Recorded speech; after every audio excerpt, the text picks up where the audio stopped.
നമസ്കാരം, ഞാൻ Sandhya Raghukumar. Chemmanur international jewellers Kaumudi ഹെഡ്ലൈൻസിലേക്ക് സ്വാഗതം. Powered by fortune industries, presented by Baba easy English in association with high sleep mattresses. വിമാനത്താവളം ചെറുവള്ളിയിൽ.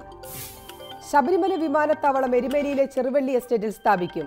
2263 acre വിസ്തൃതിയുള്ള ചെറുവള്ളി എസ്റ്റേറ്റ് വിമാനത്താവളമാക്കി മാറ്റാൻ തീരുമാനമായത് ഇന്നത്തെ മന്ത്രിസഭാ യോഗത്തിൽ.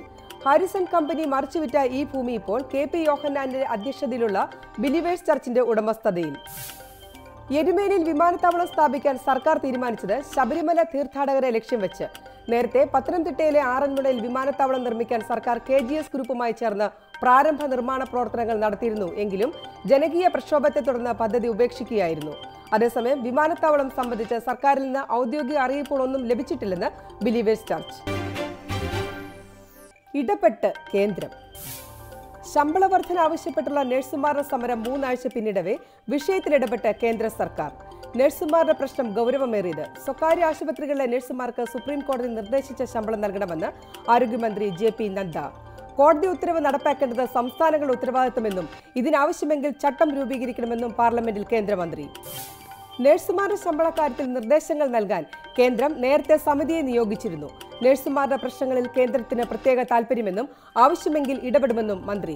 വിഷയത്തിലെ കേന്ദ്ര പ്രതികരണം നഴ്സുമാരുടെ സംഘടനകളുമായി മുഖ്യമന്ത്രിയുടെ നേതൃത്വത്തിൽ നാളെ സമവായ ചർച്ച നടക്കാനിരിക്കെ. അതിനിടെ ജില്ലാ കളക്ടറുടെ വിവാദ ഉത്തരവിനെതിരെ നടത്തിവരുന്ന സമരം പിൻവലിച്ച് കണ്ണൂരിലെ നഴ്സിംഗ് വിദ്യാർത്ഥികൾ. തീരുമാനം ഉത്തരവ് മരവിപ്പിക്കാൻ കളക്ടർ തയ്യാറായ സാഹചര്യത്തിൽ ഇന്ന് ചേർന്ന സമവായ ചർച്ചയിൽ വിദ്യാർത്ഥികൾക്കെതിരെ അച്ചടക്ക നടപടി ഉണ്ടാകില്ലെന്നും കളക്ടർ മീർ മുഹമ്മദ് അലി. അടിയന്തര സാഹചര്യം ഉണ്ടായാൽ നഴ്സുമാർക്കൊപ്പം സേവനത്തിന് തയ്യാറെന്ന വിദ്യാർത്ഥികൾ. ചുരുളഴിയുന്ന സത്യങ്ങൾ. കൊച്ചിയിൽ നടി ആക്രമിക്കപ്പെട്ട സംഭവത്തിൽ അന്വേഷണം പുരോഗമിക്കവേ 2011 മുതിർന്ന നടിയെ തട്ടിക്കൊണ്ടുപോകാൻ ശ്രമിച്ച കേസിൽ മുഴുവൻ പ്രതികളും പിടിയിലായതായി പോലീസ്. കോതമംഗലം സ്വദേശികളായ എബിൻ, വിപിൻ എന്നിവർക്ക് പുറമെ ഇന്ന് പിടിയിലായത് കണ്ണൂർ പാച്ചലൂർ സ്വദേശി സുനീഷ്, അഷ്റഫ് എന്നിവർ.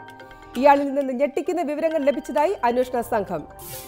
2010 ഒരു മുൻകാല നടിയെ തട്ടിക്കൊണ്ടുപോകാൻ ശ്രമം നടന്നിരുന്നു. പൾസർ സുനിയും സംഘവും ഇതിനായി ചെറുവത്തൂരിലെത്തിയിരുന്നു. ചോദ്യം ചെയ്യലിൽ സുനീഷിൽ നിന്ന് ഇനിയും നിർണായക വിവരങ്ങൾ ലഭിക്കുമെന്നും അന്വേഷണ സംഘം. നായകന് കുരുക്കുമുറുകുന്നു. കൊച്ചിയിൽ നടി ആക്രമണത്തിനിരയായ സംഭവത്തിൽ ദിലീപിനെതിരെ ശക്തമായ തെളിവുകളുണ്ടെന്ന് പോലീസ്. താരത്തെ അറസ്റ്റ് ചെയ്തത് ജാമ്യം തടയാൻ മാത്രം കൃത്യമായ തെളിവുകളുടെ അടിസ്ഥാനത്തിൽ. അന്വേഷണം പൂർത്തിയാകുന്ന മുറയ്ക്ക് കുറ്റപത്രം സമർപ്പിക്കുമെന്നും Aluva rural SP AV George.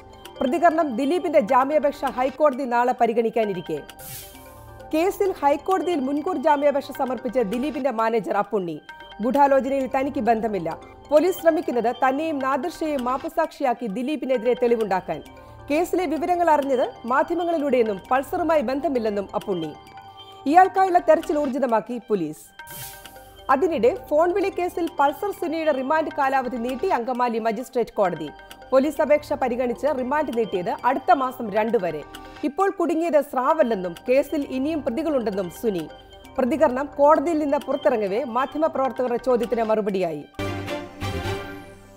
Chemmanur international jewellers Kaumudi headline സമാപിക്കുന്നു. Powered by fortune industries, presented by Baba easy English in association with high sleep mattresses. അടുത്ത ഹെഡ്ലൈൻസ് 5:30. നമസ്കാരം.